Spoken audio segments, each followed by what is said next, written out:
Tu me dis quand c'est bon. Super, merci Francis. Alors bonsoir à tous. Bonsoir. Alors je voudrais juste savoir qui était là hier soir. Parce qu'il y avait plus de monde, mais est-ce qu'il y en a qui n'étaient pas là plutôt? Qui n'était pas là? 1, 2... Donc c'est pas la majorité. Ok. Merci d'être là. Merci d'être là. C'est un plaisir, un honneur pour moi de pouvoir ouvrir la parole de Dieu avec vous. Et donc ce soir, on va regarder un volet qui s'appelle le volet du processus. L'évangélisation, c'est plus qu'une action isolée, c'est un processus. Nous, on en perçoit parfois une action et on pourrait penser que grâce à nous, une personne est venue à Christ. Et si c'est le cas, et si on le croit, pourquoi pas? Mais bien souvent, c'est le fruit de beaucoup d'intercessions, de beaucoup de choses qui se sont passées avant dans la vie de la personne, des choses invisibles que Dieu fait qui est à l'œuvre à l'intérieur du cœur, qu'on ne voit pas, mais qui sont bien là, bien concrètes, bien réelles. Et donc on va regarder toutes ces choses ce soir. Et donc j'aimerais juste commencer par la lecture de quelques versets dans l'évangile de Jean. Alors ce sera l'objet de la prédication demain. Je vais prendre le texte plus large demain. Mais ici, on va se focaliser juste sur ces deux versets qui sont intrigants. On connaît tous l'histoire de la Samaritaine. Vous vous souvenez? Et donc Jésus amène cette Samaritaine au salut. Elle découvre l'évangile et elle va être bouleversée au point qu'elle va partager l'évangile aux Samaritains qui sont autour d'elle. Et puis, juste après cet épisode, on a Jésus qui tire un enseignement de ce qui vient de se passer. Et regardez ce qu'il dit. Il se vérifie le proverbe « Autre est celui qui sème, autre celui qui moissonne. Je vous ai envoyé récolter une moisson qui ne vous a coûté aucune peine. D'autres ont travaillé et vous avez recueilli le fruit de leur labeur. » Donc vous voyez ici un texte qu'on passe très rapidement parce que ce qui nous intéresse, c'est la Samaritaine, c'est la conversion des Samaritains et c'est super, alléluia. Mais on passe parfois à côté d'une petite pépite qui est reprise ailleurs, dans 1 Corinthiens 3 notamment par l'apôtre Paul, où il va parler d'Apollos et de lui-même. J'ai planté, Apollos a arrosé et Dieu a fait croître. On a 3 acteurs déjà, vous voyez? Apollos, Paul. Et ils ont tous un ministère différent, un rôle différent. Ici, on a, dans ce texte-là, combien de personnages? Autre est celui qui sème, autre celui qui moissonne. On en a 2. Et il dit, d'autres ont travaillé, vous avez recueilli le fruit de leur labeur. Alors, il y a peut-être d'autres choses encore. Et probablement qu'il y a des laboureurs, vous voyez? Il y en a qui ont labouré avant le semeur et qu'ensuite il y a eu le semeur et puis eux ils sont arrivés, ils ont cueilli le fruit et eux c'était la dernière étape. Donc rien que là, on pourrait voir déjà une partie du processus. On n'a pas le temps ce soir, mais dans le livre, je ne sais pas, tu l'as avec toi là, mais en tout cas dans le livre je présente toutes les métaphores agraires qui sont dans le Nouveau Testament. Et j'essaye de tirer quelques principes. Et en prenant toutes ces métaphores, on va définir en gros 4 étapes. Ce n'est pas la loi des Mèdes et des Perses, mais c'est pour que nous, on arrive à structurer notre pensée, avoir des schémas pour nous aider. C'est le but. Parce que ce que je vais dire là, vous pouvez toujours trouver un angle d'attaque différent. Ce n'est pas un problème et ça ne me dérange pas. Vous pouvez ne pas être d'accord. En tout cas, quand moi j'observe le livre des Actes, je ne sais pas si vous avez lu le livre des Actes, mais on est un peu estomaqué, parce que même Jésus, quand il a prêché l'évangile, il n'a pas eu autant de miracles, dans le sens miracle de conversion. Et quand Jésus il dit, vous savez, ce passage un peu intriguant, il dit « Et vous ferez des œuvres encore plus grandes ». Quelles sont ces œuvres? Probablement que c'était les œuvres missionnaires. Parce que les miracles de Jésus, on ne connaît pas d'apôtre qui a fait des miracles plus grands que Jésus. Ils n'ont pas fait de miracles sur la nature. Personne n'a arrêté la mer. Vous voyez, personne n'a marché sur l'eau au niveau des apôtres. Ils ont guéri des malades, ils ont même ressuscité des morts, mais on ne les voit pas faire des miracles sur la nature. Donc c'est quoi ces œuvres? Très probablement l'œuvre missionnaire. Les œuvres missionnaires. Et la preuve, c'est quand on arrive dans le livre des Actes, qu'est-ce qu'on voit? Première prédication de Pierre, combien de convertis? 3000. Deuxième prédication de l'apôtre Pierre, combien? 2000. Ça fait 5000 en tout, en gros. Hein. Et maintenant, il faut rajouter les femmes et les enfants. Donc, vous voyez débarquer dans l'église en quelques semaines entre 15 et 20 000 personnes. Je lisais les commentateurs, vous imaginez ce que ça ferait? Alors, je sais que l'Action biblique a vécu un réveil ici sous tente il y a un siècle peut-être? Un siècle. Et donc, c'était combien de personnes? Milliers? Des milliers? Des milliers sur toutes les soirées, oui, certains feront plus. C'est impressionnant. Mais donc vous voyez qu'il y a quelque chose qui s'est passé ici. Quand on regarde le livre des Actes, eh bien, pour moi, ce n'est pas simplement le fruit de la prédication de l'apôtre Pierre. Oui, ça a joué un rôle, mais ça, ce n'était que l'aboutissement. Ce que dit Jésus, en fait, dans Jean 4, « Vous n'avez fait que moissonner ce que d'autres ont fait bien avant vous. » Le premier acteur, c'est Dieu. Le premier acteur, c'est Dieu, et il nous le dit au travers de la révélation générale. Relisez Romains chapitre 1. Il dit que les perfections invisibles de Dieu se voient à l'œil nu. Et donc, au travers de la nature, au travers de la perfection, entre guillemets, entachée par le péché, mais du corps humain, de tout ce qu'on voit, de tous les phénomènes, des lois que Dieu a mis en place dans l'univers, c'est juste extraordinaire. Lisez un jour les frères Bogdanov. Moi, je me suis fait ce plaisir pendant tous les étés, pendant 3 ans. Les frères Bogdanov sont des vulgarisateurs de la foi et ils ont écrit 3 livres sur la science et dedans, ils mêlent un petit peu leur foi. Alors, il y a des choses qui sont à revoir parce qu'on ne serait pas d'accord sur tout, mais c'est des apologètes, quelque part, qui défendent qu'il n'y a pas de hasard, que toutes les lois qui sont là, qui ont été mises en place, sont des phénomènes extraordinaires. Si on change un chiffre, 12 chiffres après la virgule, donc vous voyez, c'est 1,00000. S'il y a un 7 et si on met un 6, il n'y a plus personne sur la planète. Tout s'effondre et on se volatilise. Il n'y a plus de matière, par exemple. Mais il y a des démonstrations qui sont faites comme ça, qui sont éblouissantes. Et oui, Dieu s'est révélé dans la nature. Mais pas seulement. On a eu 2000 ans d'histoire rédemptrice avec le peuple d'Israël. Il a travaillé au salut des nations. Israël devait être cette lumière des nations. Et donc, ils ont œuvré, ils étaient le représentant de Dieu sur terre. Et donc, ce peuple devait être la lumière, devait éclairer. Donc, il y a eu ces 2000 ans. Ensuite, bien sûr, l'action souveraine du Saint-Esprit. Dieu a aussi placé des circonstances, des péripéties, des épreuves. On a vu des songes, des révélations particulières. Au moment de Jésus, c'est éclatant, hein, on voit les anges qui apparaissent dans tous les sens. Au moment avant la naissance de Jésus, avec Jean-Baptiste, ensuite avec Jésus, ensuite avec Marie, avec Joseph, Zacharie, on n'en voit pas comme ça toutes les semaines, hein, entre nous. Enfin, si vous en voyez tous les jours, c'est un peu inquiétant. Mais ça arrive, c'est une explosion qui se passe à ce moment-là. Ensuite, la Bible était enseignée dans les synagogues. Comme il n'y avait plus le temple pendant plusieurs siècles, des synagogues se sont mis en place et on enseignait la Bible dans les synagogues. Bon, je ne sais pas si c'est véridique, ce n'est pas écrit dans la Bible. Dans le Talmud, au 1er siècle, donc au temps des apôtres, en Acte 6, j'ai lu un commentaire la semaine dernière, je prêche là-dessus en ce moment, il disait qu'il y avait 480 synagogues à Jérusalem à cette époque-là. C'est juste énorme. Alors, le chiffre est peut-être un peu gonflé, mais 480 synagogues, pourquoi pas? Mais ça veut dire que la Bible était enseignée, les gens baignaient là-dedans. Il y avait aussi le témoignage authentique des premiers croyants. Hein. Quand ils ont rencontré Jésus, il y a eu cette Pentecôte, il s'est passé des choses extraordinaires. Eh bien, ils en ont parlé, tout simplement. Il y avait une solidarité exemplaire que même les païens admiraient. Hein, le peuple admirait l'Église, en fait, parce qu'elle œuvrait d'une manière éblouissante. Et puis, bien sûr, les disciples qui priaient, on les voit prier dès le départ. Déjà, ils étaient ensemble, rassemblés, et on les voit prier à plusieurs reprises.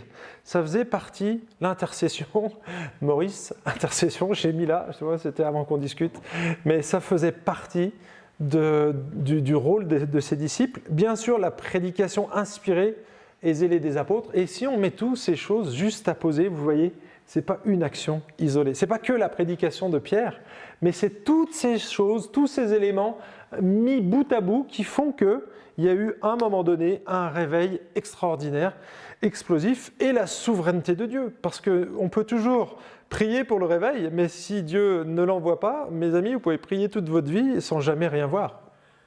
Il y a 20 ans, pas il y a 20 ans, il y a un petit peu plus de temps, mais dans mon livre j'en parle, dans notre mission, on a eu un missionnaire qui a été envoyé en Chine.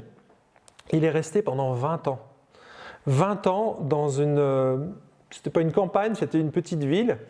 Et pendant 20 ans, il a prêché l'évangile, il a vécu l'évangile, il s'est intégré dans ce peuple. Il n'a vu aucune conversion. Puis il est décédé, son petit-fils est revenu, donc quelques années plus tard, et lui, il était aussi missionnaire. Vous savez combien il y a de personnes dans son église aujourd'hui ? Plus de 1000. C'est juste impressionnant. Mais de son vivant, le grand-père n'a rien vu. Mais il a labouré pendant des années, il a semé pendant des années, il a prié pendant des années, il a intercédé, moi j'appelle ça l'arrosage, il a arrosé pendant des années, et puis à un moment donné, tac, la moisson est venue, et son petit-fils, il n'a pas fait grand-chose. Il a prêché l'évangile comme son grand-père, mais sauf que tout le monde disait « Oh, mais ton grand-père, il était comme ça, et ci, et là, et en fait, lui, il a récolté les fruits de son... » Donc ça, c'est véridique ce que je vous dis. Et c'est ce qu'on observe ici dans le livre des Actes. Donc, j'en conclus ici, vous pouvez le noter si vous voulez, vous n'êtes pas obligé, bien entendu. C'est donc pas un acte isolé, ponctuel, qui a contribué au réveil spirituel du 1er siècle, mais l'action conjuguée de Dieu, des circonstances et des hommes sur une certaine période de temps. Et alors là, je n'ai pas de chiffres à vous donner, parce que vous voyez, chez cette personne, ça a pris 20 ans. Chez d'autres, ça va prendre 2 mois, 6 mois, et peut-être il y en a d'autres qui prient avant nous, on ne sait pas. On ne sait pas comment ça fonctionne, mais en tout cas, on veut jouer notre rôle, et c'est ce que Dieu nous appelle à faire, à être fidèles dans le rôle qu'il nous a attribué dans cette longue chaîne de témoins. Hier, on a, je ne sais plus si c'est avec Brigitte, je crois. Avec Brigitte, on avait... Pardon ? Karine, c'est avec Karine, qu'on avait parlé de cette longue chaîne de témoins, et effectivement, c'est ce que nous sommes. On est un maillon dans la longue chaîne de témoins. Ici, j'ai mis, donc, vous voyez le schéma, quatre schémas qui représentent les 4 étapes. Alors, est-ce que vous pouvez les reconnaître avec moi au travers juste d'une image ? La première, en haut à gauche. Labourer. Ensuite, semer, arroser, moissonner. Et donc ici, on voit les 4 étapes qu'on retrouve au travers des métaphores du Nouveau Testament. Et donc, je ne vais pas ici vous donner tous les détails, parce que ce n'est pas l'objectif, mais on voit ces 4 grandes étapes qui se dessinent, le labour, la semence, la récolte. La 4e étape, ce n'est pas vraiment une étape parce qu'on l'a fait à chaque niveau, c'est l'arrosage. L'arrosage, c'est pour moi le soutien par la prière, par des encouragements, des exhortations, mais aussi par le soutien financier. On arrose quelque part. Et il y a des gens, c'est leur spécificité, parce que Dieu leur a donné, je pense à Frère André par exemple, pas Frère André, celui qui travaillait le grain de blé, comment c'est ? C'est Frère André ? C'est Monsieur André, voilà, Frère André il est mort là, il n'y a pas longtemps. C'est Monsieur André, je crois me souvenir qu'il a soutenu mon beau-père pendant des années alors qu'il ne l'a jamais vu. Il a soutenu ses études pour être pasteur, il a financé une partie de son bâtiment. Mon beau-père est allé chez lui, je crois qu'il m'a dit, si mes souvenirs sont bons, je dis peut-être une bêtise, donc ça à vérifier, mais il donnait 90% de ses revenus. Il gagnait beaucoup d'argent, mais il gardait seulement 10% pour lui et il donnait 90% du reste pour l'œuvre de Dieu. Et je me suis dit, waouh, c'est assez impressionnant. Mais mon beau-père, celui avec qui j'ai épousé mon épouse, a bénéficié de ce ministère-là. Et donc, lui, c'était un arroseur extraordinaire. Et par exemple, les gens qui travaillent dans le médical, qui peuvent pas, ou qui ont un emploi du temps chargé, où il y a des phases aussi dans la vie où on peut qu'arroser. Je pense aux mamans qui élèvent des enfants. Plusieurs d'entre vous en ont eu et c'est compliqué quand on doit élever des enfants, quand on a 2, 3, parfois plus, même 1, des fois ça nous occupe beaucoup. Il suffit qu'il y ait un handicap qui traîne par là ou des situations difficiles à gérer avec des ados ou des adultes. et on voit qu'on est vite accaparé, qu'on ne peut plus donner comme on voudrait le faire. Et donc on peut arroser par contre, ça on peut le faire régulièrement par la prière, par les dons que Dieu nous donne aussi. Par contre, on va se focaliser maintenant sur les 3 premiers, et en particulier sur l'étape du labour, parce que c'est souvent l'étape négligée. Ici, je vous ai mis un tableau pour que vous puissiez avoir une vue d'ensemble de ce qu'on appelle l'échelle d'Engel. Engel, c'est un sociologue des religions. Il a fait une thèse dans les années 70, et pour avoir lu 2 ou 3 autres nouvelles thèses qui sont nées il n'y a pas si longtemps, j'ai trouvé qu'elle était toujours pertinente, et donc je l'ai gardée, parce que je trouvais qu'elle était au moins pédagogique. Vous voyez ? C'est encore une fois pas la loi des Mèdes et des Perses, mais ce qu'il a constaté en interviewant des dizaines de personnes qui étaient venues à la fois, c'est qu'il a vu justement ce processus.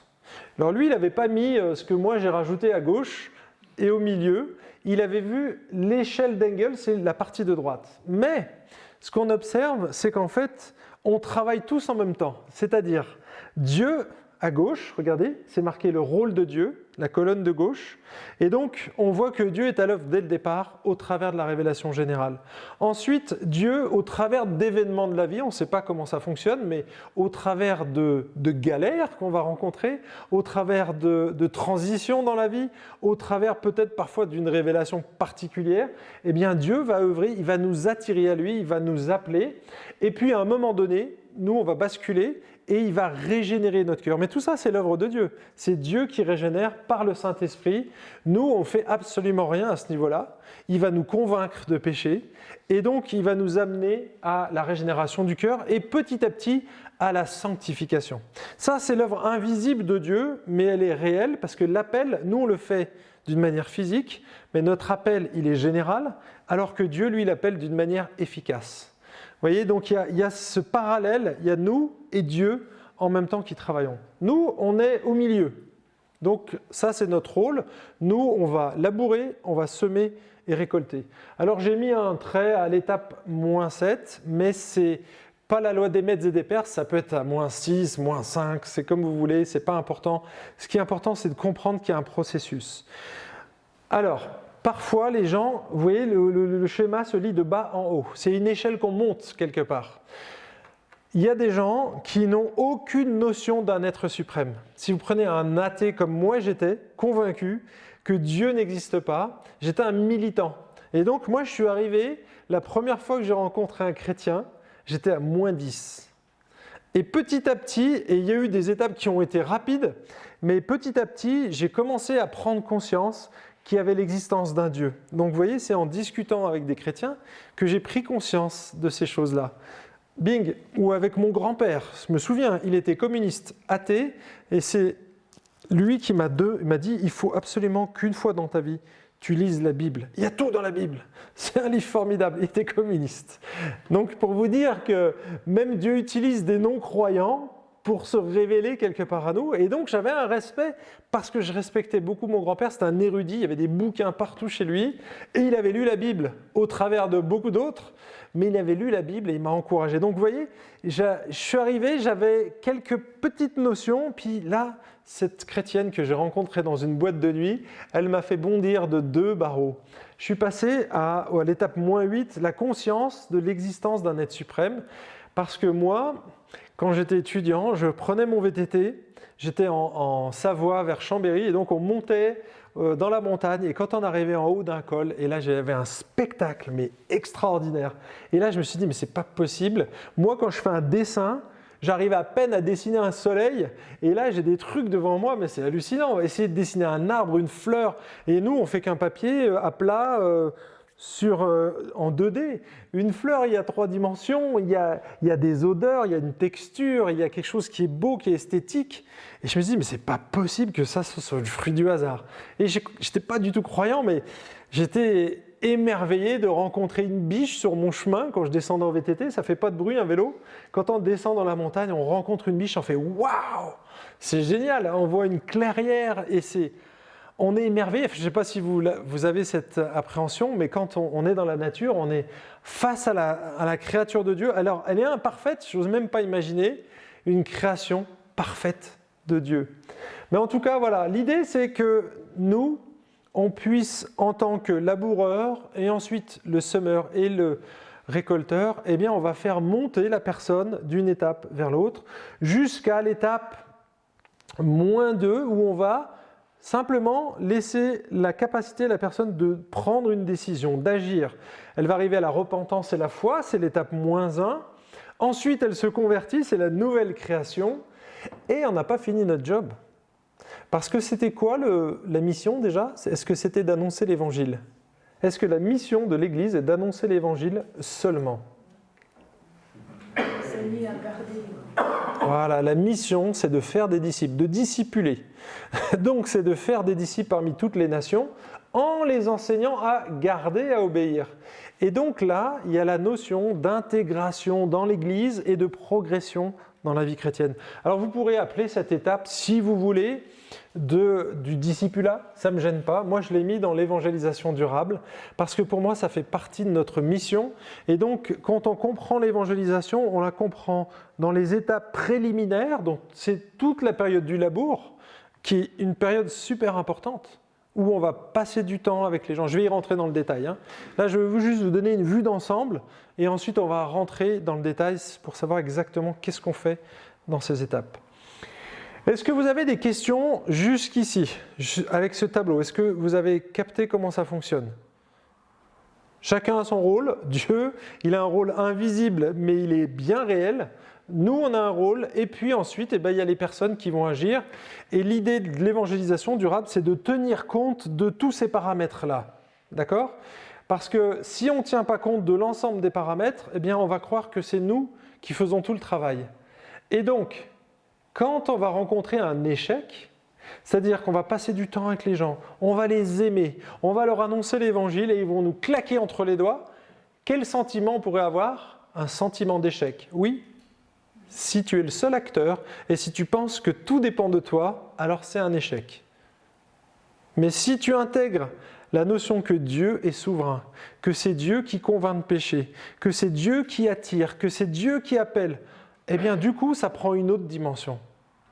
Et moi, je viens me caler derrière l'œuvre de Dieu. Je ne suis pas là en train de faire du forcing, de faire des croisades quelque part pour que les gens se convertissent, parce qu'on sait très bien que c'est inefficace.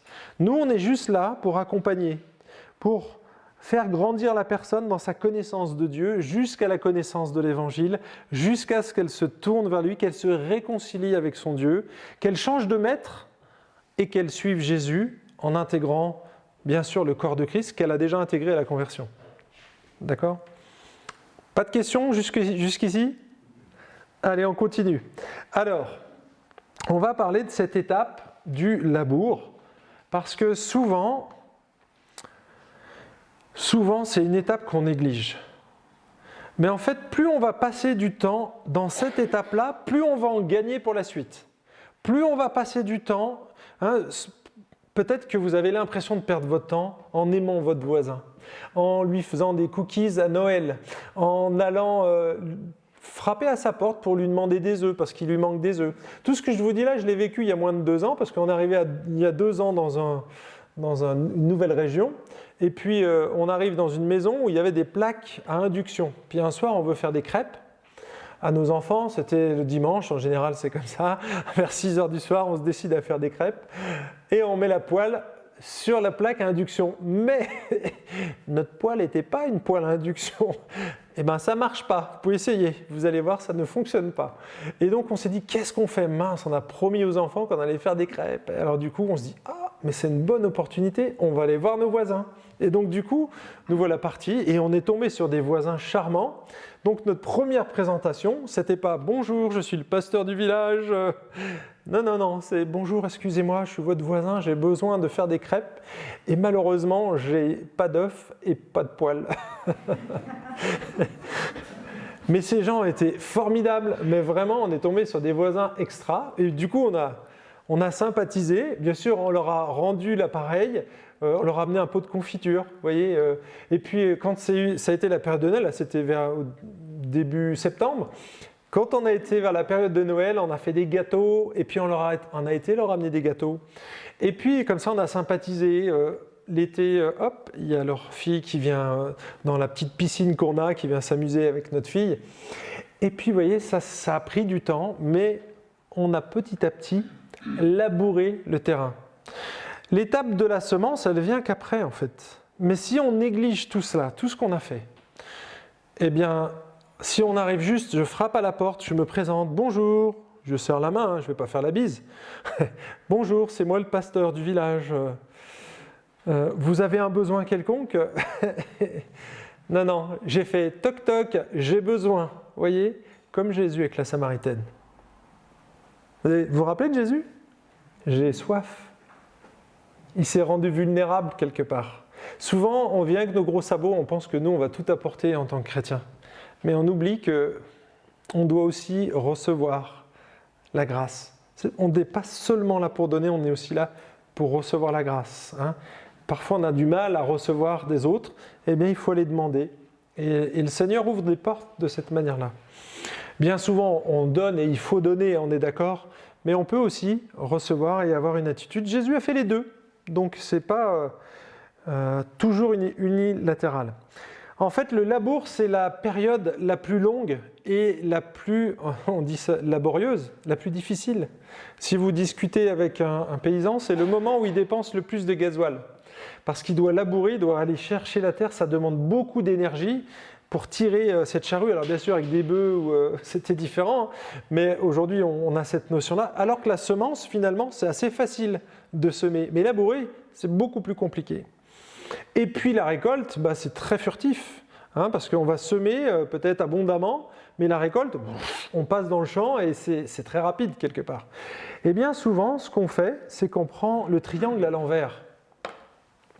Les évangéliques, ce que j'ai observé, hein, parce que je bourlingue à droite et à gauche dans les églises, moi ce que j'observe, c'est qu'on veut une grosse récolte, on sème assez abondamment, mais alors le labour, moins on passe de temps et mieux c'est, quoi. On veut de l'efficacité tout de suite. En fait, c'est-à-dire, Seigneur, donne-moi de la patience, je veux un converti tout de suite. Ça ne marche pas comme ça. Ça ne marche pas comme ça. Le triangle, il est dans l'autre sens. Hein. On a inversé, nous, le triangle. Mais le labour, c'est l'étape la plus difficile, la plus longue et parfois la plus périlleuse. Mais on doit, nous dit, je crois que c'est Pierre, attendez, c'est Pierre ou Paul? Non, c'est Paul dans Timothée. Il nous dit qu'on doit labourer avec l'espérance d'avoir part à la récolte. C'est-à-dire qu'on doit le faire avec foi. Avec foi, on va labourer, on va aimer les gens. Et pas seulement pour avoir un fruit, mais parce que Dieu nous demande d'aimer notre prochain. On doit aimer notre prochain comme nous-mêmes. Et on va regarder maintenant dans le détail ce que ça signifie. Alors, labourer, on a une sommité à l'époque, parce qu'il a eu des petits soucis, mais c'est M. Ravi Zacharias, excellent apologète, pas toujours parfait, mais voilà ce qu'il a dit. Tailler les buissons du doute pour que l'humaniste, le bouddhiste, le musulman voient la face de Christ. On pourrait être tenté, pour présenter l'évangile, de prendre le bulldozer et de casser toute la vie des gens, en disant « mais toute ta vie est fausse ». Et lui, il nous dit quelque chose de sage, à mon avis, ici.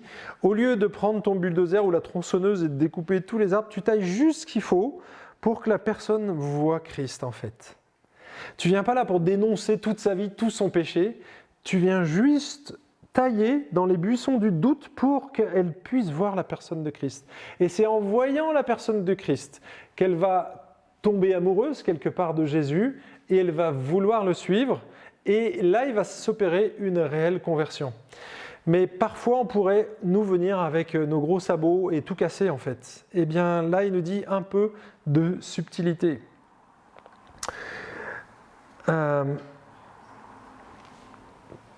Labourer, c'est casser les stéréotypes, éliminer les préjugés concernant Dieu, concernant Jésus, concernant la foi ou concernant le christianisme. En fait, c'est préparer le terrain, enlever les pierres.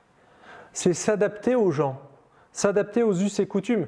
Vous vous souvenez de 1 Corinthiens 9 où Paul va s'adapter avec les Grecs, j'ai été grec, avec les faibles, avec ceux qui sont sous la loi, comme sous la loi. Hein. Il n'était pas sous la loi, mais comme sous la loi.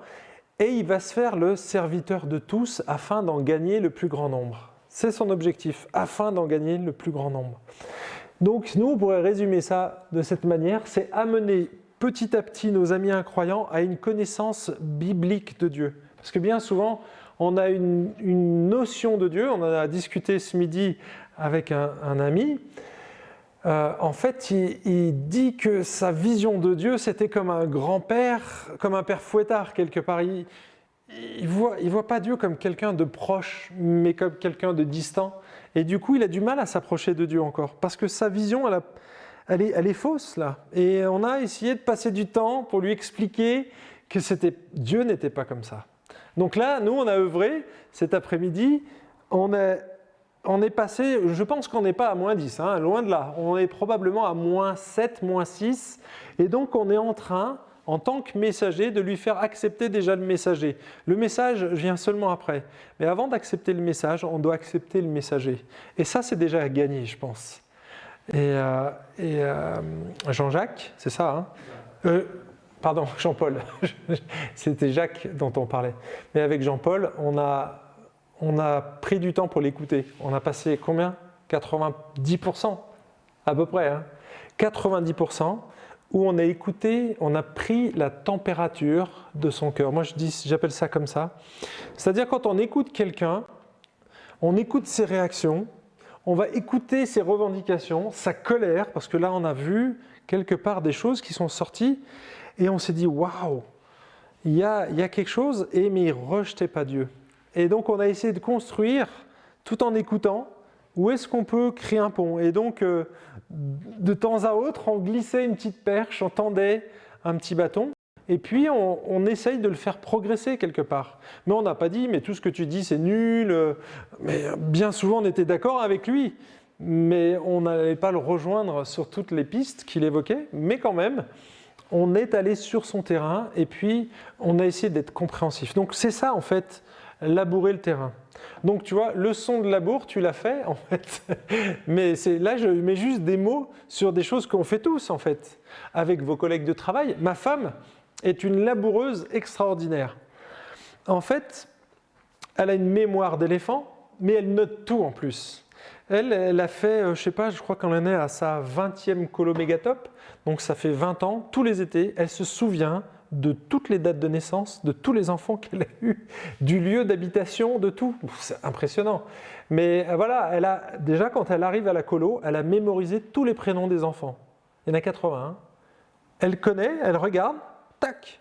Bon, elle est instite, mais quand même, elle fait l'effort de mémoriser les prénoms de tous les enfants qu'elle a eu à la colo. Alors, elle doit peut-être en zapper quelques-uns. Mais avec ses collègues de travail, comme elle était instite, eh bien, elle notait les anniversaires. Et à chaque fois, elle venait avec un petit gâteau, des petits cadeaux qu'elle faisait.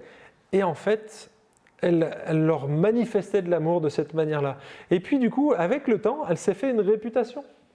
Et c'est de cette manière-là qu'on laboure quelque part. Tout simplement en aimant notre prochain. On va faire un petit cadeau personnalisé. Ce n'est pas du calcul, c'est simplement la vie chrétienne. Hein. Je ne suis pas en train de dire, si vous faites ça pour avoir le fruit, on le fait parce qu'on aime réellement les gens. D'accord ? On ne le fait pas pour qu'ils deviennent chrétiens. On aime les gens pour ce qu'ils sont, pas pour ce qu'ils vont devenir. Vous voyez ? Il faut vraiment les aimer pour ce qu'ils sont. Mais à un moment donné, quand on aime les gens, on va leur partager notre espérance. Vous voyez ? Et donc, il faut vraiment les aimer pleinement, de manière authentique, sans calcul. On donne tout ce qu'on a. Et si Dieu nous donne l'opportunité, eh bien, on va prêcher l'évangile. On va semer, mais il va falloir avoir manifesté de l'amour, faire plein de choses concrètes, faire la vaisselle, retrousser ses manches. C'est ça le concret d'un laboureur. Alors je donne 2 ou 3 petits détails avec des textes que vous pourrez relire parce que les textes bibliques sont là. Hein. Mener une vie intègre, empreinte de sagesse et de douceur qui suscite la curiosité de nos amis. 1 Pierre 2,12. Au point qu'ils s'intéressent à notre espérance et nous posent des questions. C'est intéressant, les 2 textes que vous voyez ici, Colossiens 4,6 et 1 Pierre 3,15, il dit qu'on doit mener une vie sage, qu'on doit avoir de la douceur dans nos propos, pas d'arrogance. Vous voyez, on n'est pas à la science infuse, on peut se tromper, donc on est soft, on doit soumettre notre vie à Dieu, avoir une vie modélisante, et ça va susciter des questions. Dans les deux textes que vous voyez là, à chaque fois, ils vont vous demander raison de l'espérance qui est en vous. Vous voyez, ça c'est dans le dernier texte, dans 1 Pierre 3,15. Mais ils vont s'intriguer quelque part, s'interroger sur ce que vous êtes. Ça, c'est la période du labour et elle est nécessaire parce que s'ils ne se posent pas de questions, quelque part, c'est qu'on n'a pas assez labouré. Donc il faut passer du temps avec eux. Il n'y a pas de miracle ici. Il faut passer du temps, prendre la température. Seul Jésus était capable de discerner ce qu'il y avait exactement dans le cœur, dans les pensées. Lui, il le savait comme ça, instantanément. Bien nous, il faut sortir notre thermomètre et aller prendre la température avec un café, avec un thé, avec une bière autour d'un match de foot. Moi, je peux vous dire tout ce que j'ai fait. Des barbecues, des soirées hamburgers, des soirées pâtes, des crêpes parties. En fait, c'est la vie. C'est mêler la vie avec l'évangile, tout simplement. Et ouvrir sa maison, ouvrir sa vie, tout simplement pour que les gens nous voient vivre l'évangile. Et là, je parle en individu, mais honnêtement, c'est beaucoup plus efficace si on arrive à le faire en communauté. Pas tous, mais quelques-uns. Et vous allez voir, je vais vous donner quelques pistes, mais si on peut mélanger un laboureur, un semeur, un récolteur dans la même équipe, ou deux de chaque, hein, si on est 4, 5, 6, si on peut s'investir à 2 ou 3 dans la même association, c'est puissant. Et je sais que vous le faites en fait. Mais c'est bien de ne pas être tous dans la même association, vous voyez. C'est pas l'église de l'Action biblique qui se déplace. C'est une partie de l'église qui se détache. Et hop, une autre qui va faire d'autres œuvres, une autre qui va faire d'autres œuvres. Et c'est comme ça qu'on va rayonner dans l'ensemble de la ville. Vous voyez, on ne mise pas tout sur un ministère. Mais Dieu a donné à cœur certains de développer certaines choses. Après, il a donné à d'autres de développer d'autres choses. D'autres vont plus s'occuper de l'intérieur de l'église. Les enseignants, ils ont plus leur place ici, et puis développer des disciples, faire de la semence, alors que d'autres vont être des vrais laboureurs, des défricheurs de chantier, de champs, tout simplement. Avoir une vie qui donne soif, qui donne envie d'en savoir plus sur Dieu. Quand on est le sel de la terre, hein, quand vous mangez quelque chose de salé, on a mangé une fondue à midi, j'ai amené ma bouteille d'eau, j'ai soif.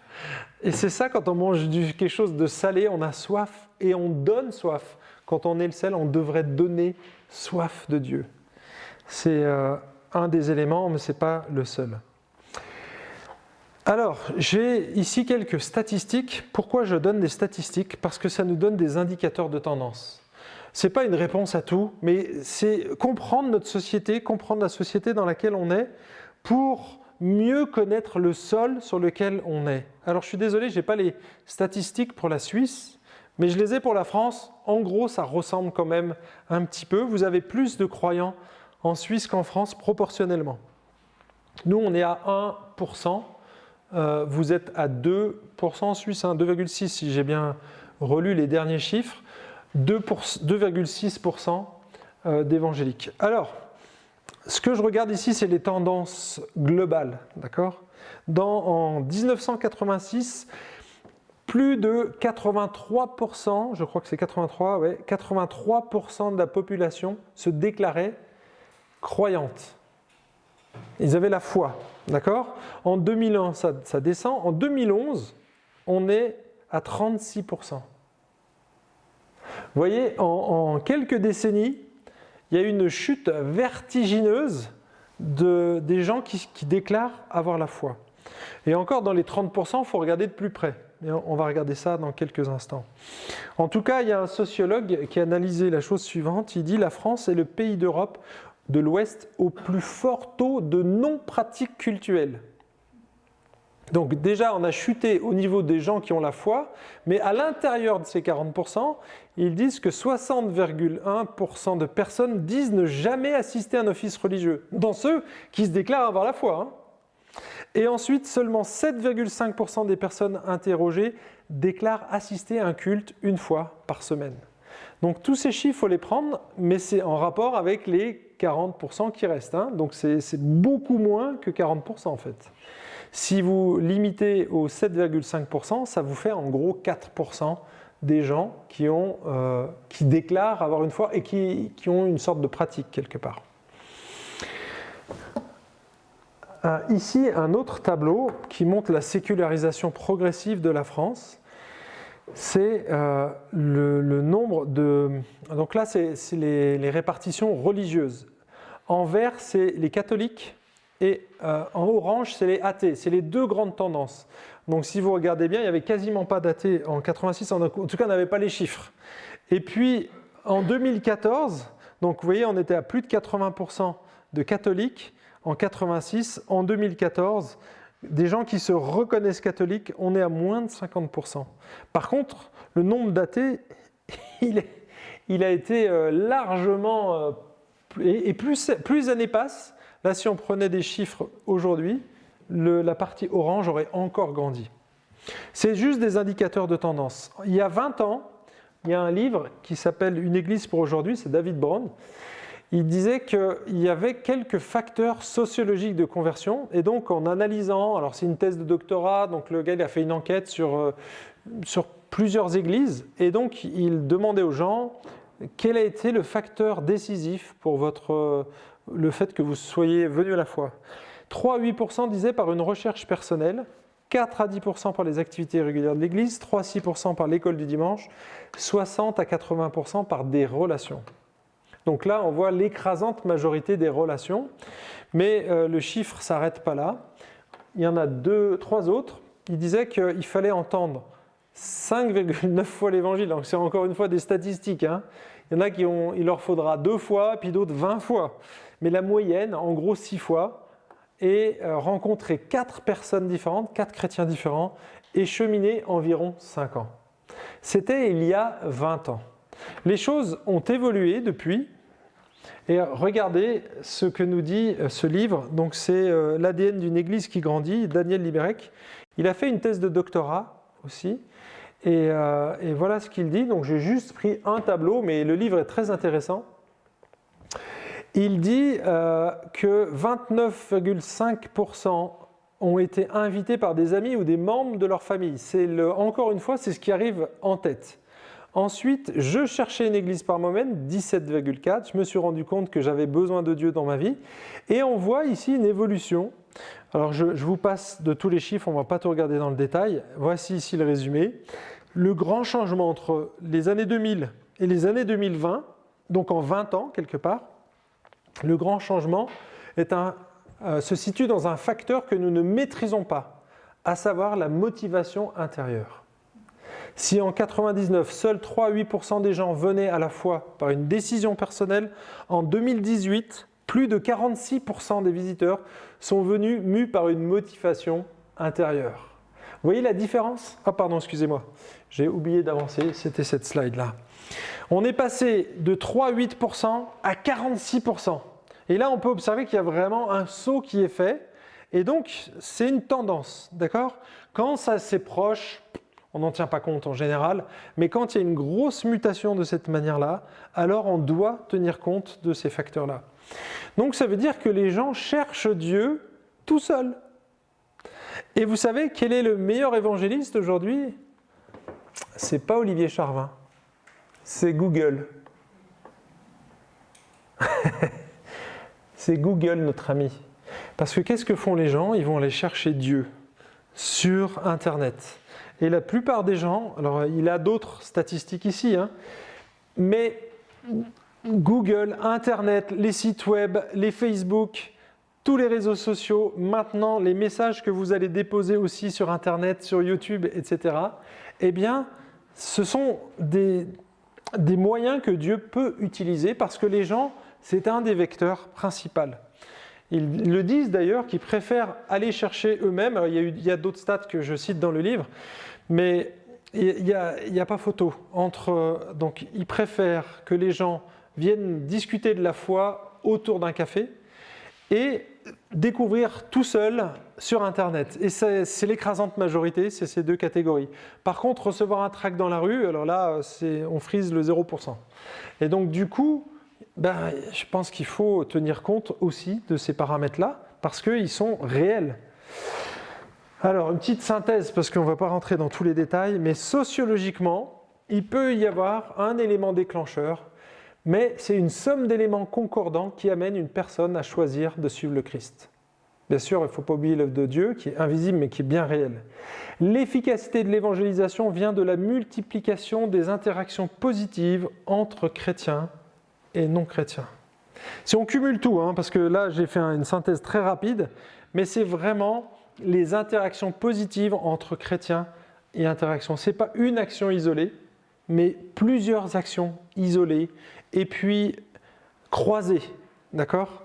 Et à partir de ce moment-là, eh bien, Dieu va œuvrer d'une manière différente.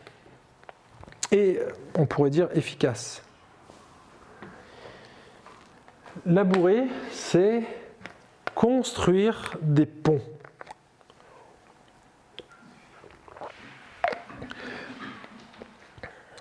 Si on lit 1 Pierre 2,9, on a ce texte ici.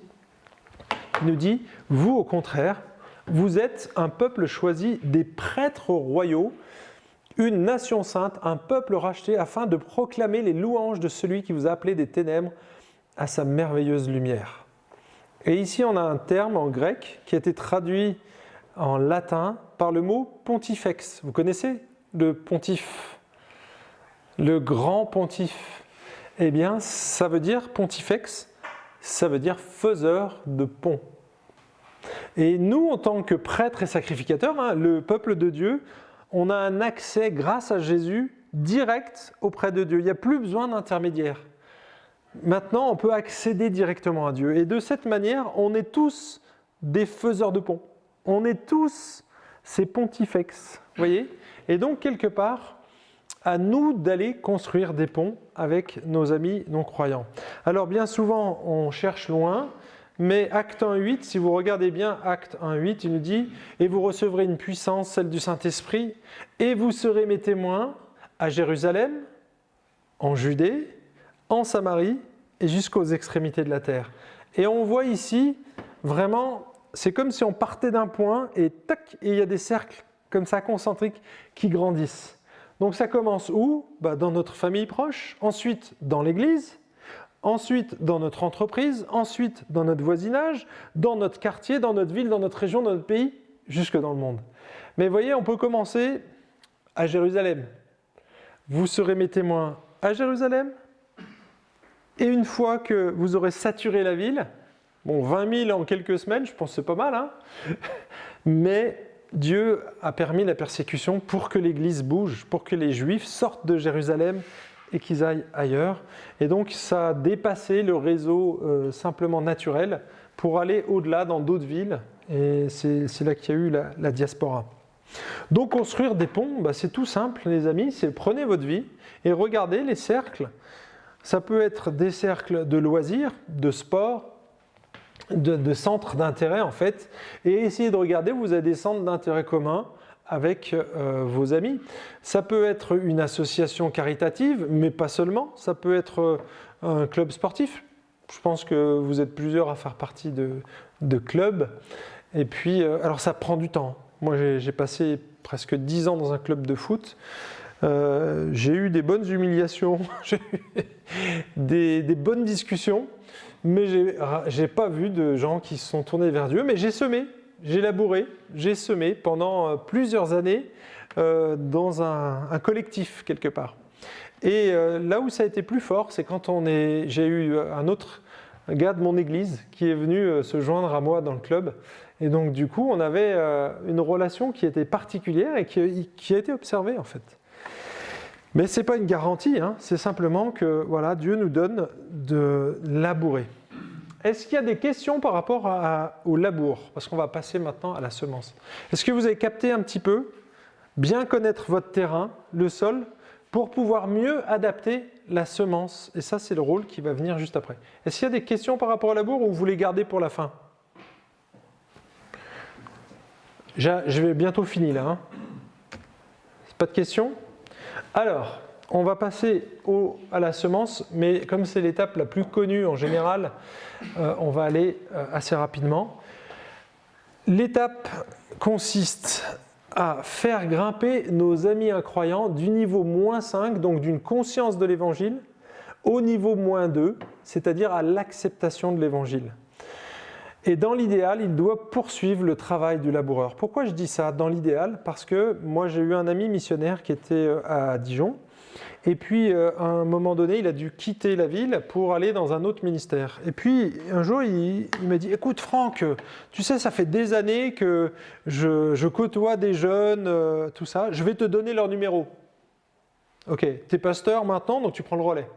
Ah, sympa. À votre avis, de cette manière-là, est-ce que j'ai pu avoir développé son ministère avec ces jeunes? Comme ça, il m'a donné la liste avec des numéros de téléphone. Résultat, je n'ai pas pu prendre son travail de suite. Pourquoi? Parce qu'on était complètement détachés. Je n'avais jamais vu ces jeunes, je ne savais même pas qui c'était. Et vous imaginez, allô, bonjour, c'est le pasteur de la nouvelle église. Et non, ça ne marche pas comme ça. Il faut qu'il y ait une relation humaine qui soit développée avant. Et s'il avait pris le temps, simplement, avant de partir, de me dire, écoute, viens avec moi et on va prendre du temps. C'est ce que nous, on faisait dans notre café. En fait, moi, je mettais en relation directement les gens de mon entourage, les gens de l'église, avec les clients du café, avec des gens avec qui on passait déjà du temps, qu'on invitait à la maison, qu'on aidait ou qui nous aidaient. Et vraiment, c'était un mélange de tout ça. Et donc, du coup, ça nous permettait justement de poser des bases et des relations de confiance. Parce que si on n'arrive pas à développer ces relations de confiance, à un moment donné, vous voyez, ça fait flop, quoi. Et c'est ce qui s'est passé. Donc l'idéal, c'est que ce soit un travail d'équipe dès le départ, ou alors que le laboureur, il fasse aussi le travail de suite, qu'il fasse la semence. Regardez, j'ai dit de -5 à -2, donc vous voyez, on est ici, compréhension des implications de l'évangile à la décision d'agir. Donc ça, c'est vraiment l'étape du semeur. C'est le moment de sortir le plan comment j'ai appelé la grande histoire, par exemple. La grande histoire, c'est un parcours découverte de la Bible. Vous êtes arrivé à un niveau de confiance qui vous permet de dire, ok, maintenant, moi, ce que je te propose, c'est de découvrir ce que Dieu dit dans la Bible. Je te propose simplement 12 rencontres, si tu as le temps, sinon on peut le faire en 6, mais 12 rencontres pour découvrir qui est Dieu au travers de la Bible. Est-ce que tu es d'accord? Et bien souvent, les gens acceptent en disant, mais ouais, s'ils sont prêts, s'ils sont à cette étape de -5, -4, vous voyez, c'est pas pile poil, hein. Parfois c'est plus rapide aussi, hein. Mais en gros, ils acceptent de rentrer dans un processus, et donc là on commence un parcours découverte de la Bible. Moi je l'ai fait à maintes reprises, parfois ça débouche sur une conversion, parfois ça débouche sur rien. Donc, je ne sais pas la garantie, hein. Là je ne suis pas en train de vous dire faites ceci et vous verrez, il y a des fruits, c'est génial. Je ne suis pas en train de vous faire des promesses en l'air là. Mais c'est simplement de vous dire, c'est une possibilité, vous pouvez le faire et c'est le moment de le faire. Donc semer pour que la personne découvre encore de mieux en mieux la personne de Jésus. Ici c'est l'étape du sur-mesure. Ce que je vous disais hier, c'est que quand je prêche, et dimanche ça sera ça, quand Olivier prêche, quand d'autres prêchent, on fait du prêt-à-porter. C'est pour tout le monde, hein, je n'ai pas un message spécifique pour une personne. Et honte à moi si j'étais prédicateur et que je visais une personne dans l'assemblée. Non, justement, je suis appelé à faire du prêt-à-porter. Par contre, dans la relation, c'est là où on fait du sur-mesure. Et c'est important de réaliser cela. Et donc, on a quelques textes. Alors, j'ai pris 4 exemples. Mais honnêtement, il y en a beaucoup plus dans le Nouveau Testament, c'est toutes les rencontres de Jésus. Ici, j'en ai pris 4, j'aurais pu en prendre beaucoup, je me suis limité à un chef religieux. Vous vous souvenez, dans Jean 3, qu'est-ce que Jésus dit à Nicodème? Quel est le message pour Nicodème? La nouvelle naissance, on est d'accord? C'est la nouvelle naissance. Donc, un chapitre plus loin, avec la Samaritaine, est-ce qu'il prêche la nouvelle naissance? Vous voyez, c'est délicat, ils ne prêchent pas la même chose parce qu'ils n'ont pas le même background. Ensuite, si on poursuit avec la femme juive, dans Jean 8, prise en état d'adultère, c'est quoi qui est mis en avant là? La grâce. La grâce. Le jeune homme riche, est-ce que c'est la grâce? Dans Matthieu 19? c'est la loi. Va, vends tout ce que tu as. Ah ben là, je suis pas prêt. Hein. Moi qui croyais être parfait, Jésus, il va adapter la semence en fonction des besoins et du background de chaque personne. Et je pense qu'on devrait, nous aussi, nous adapter. En fait, il n'y a pas un message unique. Ça y est, c'est les 4 lois spirituelles. C'est vrai, c'était un bon outil, mais ce n'est pas non plus l'outil parfait.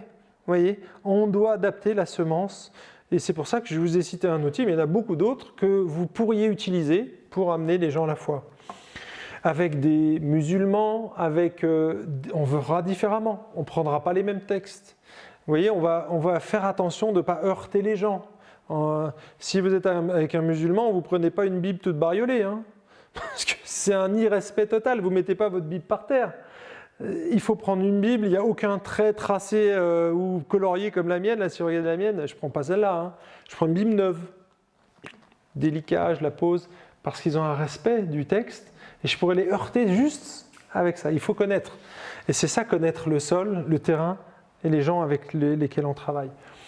Regardez ce que dit Tim Keller. Il dit « Il n'existe pas de présentation de l'évangile universel et non culturel.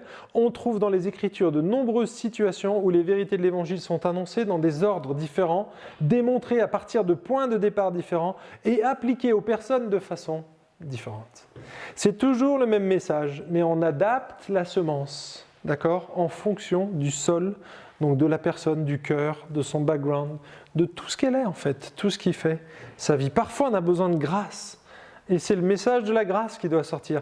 Mais si on a une connaissance de l'évangile, si on est comme ce jeune homme riche là, qui pensait qu'il était parfait, mais moi j'ai déjà mis la loi en pratique, hein, il regarde de haut, ok, c'est super. Jésus l'applaudit, il dit bah, ok, bah maintenant va, vends tout ce que tu as. Ah, va donner ton argent à d'autres là. Et là, on voit où était le problème, hein, la cupidité. Mais Jésus, il fait mouche. Je ne sais pas s'il devrait faire ça, hein, honnêtement, parce que c'est un peu peut-être violent. En tout cas, moi, j'ai adopté la méthode du caméléon. La méthode du caméléon, c'est Paul, il dit « Car bien que je sois libre à l'égard de tous, je me suis rendu le serveur de tous. » Non, ce n'est pas le bon texte, hein, mais c'est ce que moi j'ai fait. Je me suis rendu le serviteur de tous, et donc je me suis rendu le serveur de tous, afin de gagner le plus grand nombre. Je me suis fait tout à tous. Si on prend la suite, 1 Corinthiens 10, 33, il dit « Agissez comme moi, qui m'efforce en toute chose de m'adapter à tous. » L'adaptation, on doit s'adapter aux autres. Vous voyez, ce n'est pas aux autres à s'adapter à nous, c'est à nous à nous adapter aux autres. Et l'évangile est suffisamment souple pour qu'on puisse s'adapter à toutes les cultures environnantes, à celles qui existent, et les Suisses n'en sont pas exempts. Donc c'est à nous de nous adapter aux gens à leur culture, et non aux gens de s'adapter à la nôtre. Je passe 2 ou 3 éléments. Ouais, ça c'est intéressant. Dans une culture post-chrétienne, c'est-à-dire quasi analphabète bibliquement, il faut tout construire. Prenons le temps de poser le fondement depuis les Écritures. Donc, quand on part de quelqu'un qui a connu l'Évangile, etc., on est déjà haut sur l'échelle. Mais la plupart des gens qui m'entourent, moi en tout cas, ils sont presque à moins 10, hein, moins 9, allez, moins 9. On a une connaissance, Dieu il est vu comme une force impersonnelle. Donc on est déjà à moins 9, hein, mais il n'y a pas un être encore suprême. Vous voyez, il faut travailler et notre vie fera probablement la différence. Alors, ici, j'ai dit une petite phrase, l'évangile sera toujours une folie pour ceux qui périssent. C'est pourquoi n'ajoutons pas d'autres barrières et efforçons-nous de bien le communiquer. En fait, souvent, on néglige la forme. Hein, et pourtant, quand on écoute Pierre, quand il dit qu'on doit présenter, il dit faites-le, présenter l'évangile, hein, notre espérance, l'espérance qui est en nous, il dit faites-le avec douceur, avec grâce, avec saveur dans Colossiens. Donc du coup, c'est la forme, c'est le ton qu'on va utiliser, mais c'est aussi les supports visuels, c'est toutes les choses qui vont autour de la communication, et il ne faut pas la négliger aujourd'hui. on doit faire notre maximum, pas le minimum évangélique, le maximum, pour que la forme ne rebute pas les gens, mais qu'elle donne plutôt envie de connaître le fond. D'accord ? C'est tout bête, mais bien souvent les gens rejettent le fond à cause de la forme. On est dans une société de packaging. Comment vous choisissez votre bouteille de vin dans une grande surface? Vous n'avez pas l'occasion de le goûter. Vous faites comment? L'étiquette. Et c'est quoi l'étiquette, honnêtement? C'est ce que le vin est meilleur? Non, non, c'est qu'elle était jolie. Hein? On est d'accord? Ah ben, elle était sympa, l'étiquette. Non, en fait, aujourd'hui, il y a tellement de choix que, du coup, le packaging, quelque part, il ne faut pas le négliger. Hein? Et on n'est pas en train de manipuler les gens. C'est simplement qu'on veut faire du mieux possible pour ne pas choquer les gens. Voyez, il y a le choc culturel déjà de l'arrivée dans l'église est assez violent, donc il faut essayer de tout faire pour l'amortir. Bon voilà, je vais m'arrêter là parce que après je pourrais rentrer dans d'autres détails. La récolte, je vais très très vite, c'est l'aboutissement du processus, la récolte, c'est le fruit naturel du travail du laboureur et du semeur. Le moissonneur doit accompagner une personne jusqu'à la conversion, guider ses premiers pas, l'intégrer dans l'église, la former au service du maître jusqu'à ce qu'elle se multiplie. Alors là, je cite une personne, mais ça peut être plusieurs personnes. Hein. Souvent, on imagine qu'on est tout seul, mais non, on est une équipe.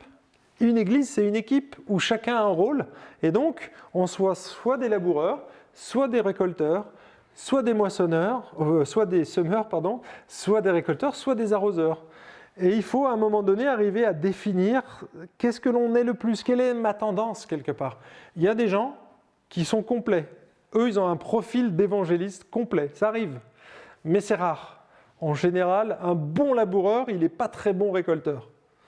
Mais ça, parfois si, mais voilà, la plupart du temps, ce n'est pas le cas. Donc, faites les petits tests. Il y a des tests, je peux t'envoyer ça, même les fichiers, pour que tu puisses les distribuer. C'est toujours intéressant de voir notre tendance. Et ensuite, dans les petits groupes, je ne sais pas si vous avez des groupes de maison, mais dans les groupes de maison, si vous les remettez en place, c'est bien parfois, alors bien sûr, il y a le côté géographique, hein, ça, surtout vous qui habitez très loin les uns des autres, mais si on peut, ou dans les associations dans lesquelles vous allez vous investir, eh bien mixer un moissonneur, un laboureur, un semeur, un récolteur.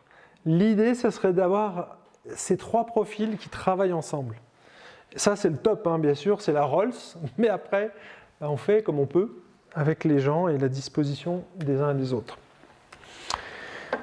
Et là, c'est vraiment une étape importante parce que vous allez accompagner la personne. Et donc là, si vous n'avez pas labouré, si vous n'avez pas pris le temps de connaître les gens, de passer du temps avec eux, de les aimer, de prendre la température du cœur, ça va être très difficile cette étape. Parce que là, vous êtes là pour accompagner. Et donc la confiance, c'est vraiment déterminant ici à cette étape-là. Donc c'est délicat parce que vous n'avez pas à convaincre la personne. Hein, vous accompagnez l'œuvre de Dieu et donc du coup, elle va faire une démarche pour suivre Jésus. Donc vous l'accompagnez et là, du coup, elle va vous écouter. Et donc votre rôle, il sera important. Alors bien entendu, il ne faut jamais faire ça sous la contrainte ou avec des mauvais motifs. Hein, on ne fait pas ça pour que les gens rentrent dans notre nouvelle clientèle. On n'a rien à gagner. Moi, ce que je fais aux gens, généralement, quand ils commencent à dire « Ouais, mais toi, t'es pasteur, tu veux m'évangéliser ?» C'est ce qu'ils me disaient. Hein. Dans mon café, souvent, on me dit « Ouais, mais toi, t'es pasteur, tu cherches à m'évangéliser. » Je dis « Tu sais, regarde, j'ai une femme et des enfants, je suis aimé, j'ai une église qui m'aime, j'ai un bon salaire, et il n'y a plus assez de place dans mon église, je n'ai pas besoin de toi. » C'est assez violent, hein, mais je voulais juste qu'ils comprennent que je n'ai pas besoin de lui. Si je viens là et que je t'annonce l'évangile, c'est parce que je t'aime, tout simplement. C'est parce que je t'aime que je veux, que je vois ta destinée aujourd'hui. Moi, je l'aperçois parce que la Bible, elle me dit que la destinée de tout homme, c'est l'enfer. Et donc, quand je vois ta destinée qui, toi, ne connais pas Jésus, tu n'es pas réconcilié avec ton Créateur, eh bien, ta destinée, elle est là. Et donc, c'est pour ça, c'est parce que je t'aime que je veux te parler de l'Évangile. Vous voyez, ma motivation, elle est bonne. Ce n'est pas pour qu'ils rentrent dans l'Église et qu'ils contribuent à la quête, parce que souvent, c'est comme ça que c'est perçu. Non, on s'en fiche. Il faut qu'ils se détendent. Détends-toi, je n'ai pas besoin de toi. Okay ? Par contre, toi, tu as besoin de l'Évangile. tu as besoin de Jésus. Vous voyez, c'est ça qu'on doit communiquer. C'est cette nécessité, ce besoin qu'ils ont de leur Créateur. Alors moi, j'appelle ça les tapettes à souris. Ce sont les projets d'église que l'on ferait. Alors je sais que ça ne se fait plus aujourd'hui, mais il y a eu une période où on organisait des concerts, on mettait en gros gospel, et puis pendant 45 premières minutes de la rencontre, on prêche l'évangile, et puis les 20 dernières minutes, on chante 4 chants gospel. C'est génial. Ouais, sauf que c'est perçu comme ça. C'est un piège à souris. Non, non. Si tu fais un concert gospel, tu fais un concert gospel, tu ne fais pas une prédication. Vous voyez, il ne faut pas tromper les gens sur la marchandise. On n'est pas là pour les piéger. Si vous faites un concert, faites un concert. Mélangeons pas les genres. Mais si vous faites un concert avec une prédication, écrivez-le, au moins ça sera clair. Ouais. Les gens se sentent trompés sinon. Ils se sentent trompés. Ah oui, une petite dernière, allez, celle-là, elle est pour la route. Nous ne faisons pas une faveur à Jésus en l'acceptant dans notre vie. Hein, j'ai souvent entendu ça dans les témoignages. Malheureusement, c'est faux théologiquement, les amis.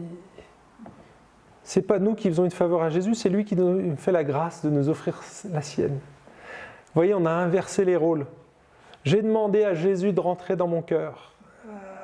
Non, c'est lui qui t'a offert son cœur, c'est pas pareil. Parce qu'il n'a pas besoin de toi, Jésus, en fait. Mais vous voyez, dans notre formulation, quand on annonce l'évangile, mes amis, il faut que les gens comprennent que Dieu leur fait une grâce. Quand il nous sauve, c'est une grâce, c'est un cadeau. C'est pas lui qui, tiens, je t'ai fait une petite faveur, Jésus, là, je t'ai laissé un peu de place dans ma vie. Mais en fait, c'est pas un disciple, ça.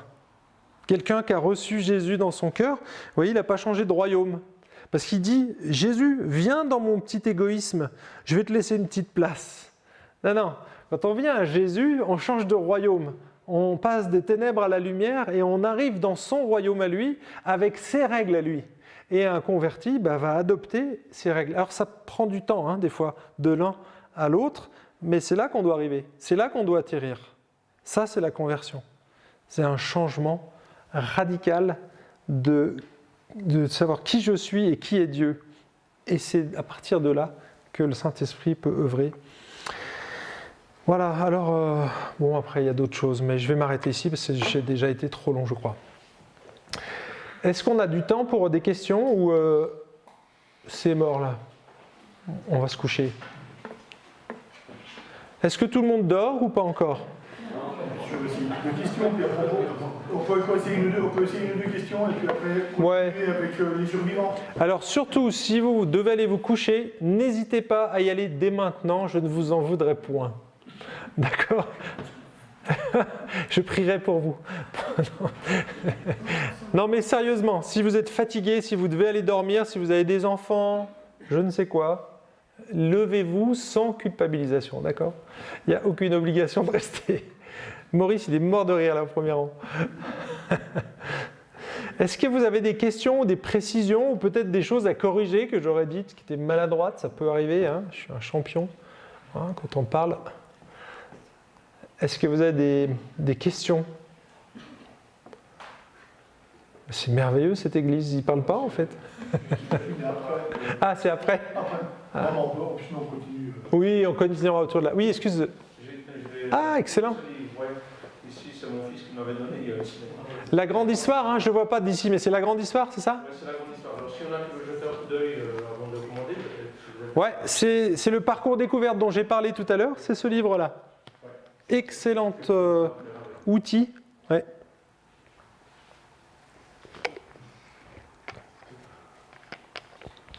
Si vous n'avez pas de questions, on peut passer à la tisane.